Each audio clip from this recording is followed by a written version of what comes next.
We are calculating the area of the shaded region using the normalcdf command on the calculator. And this works from left to right.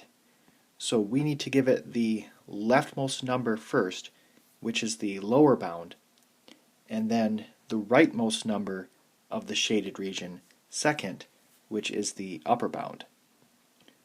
So this goes as far left as negative infinity, and we are using negative 9,999 to represent negative infinity, and it goes all the way up to negative 1.3.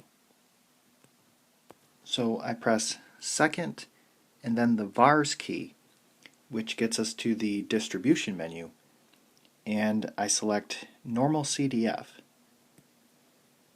and then I type negative 9,999 comma negative 1.3, and that's equal to 0.0968 if we round to 4 decimal places.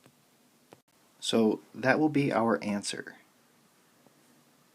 On number 10, the leftmost number of our shaded region is negative 2.25, and the rightmost number of our shaded region is 0. So we are going to type normalcdf negative 2.25 comma 0.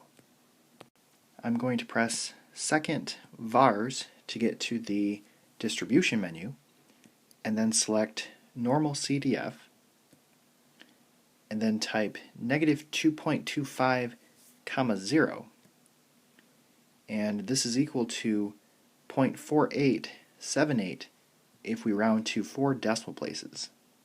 So that is our final answer.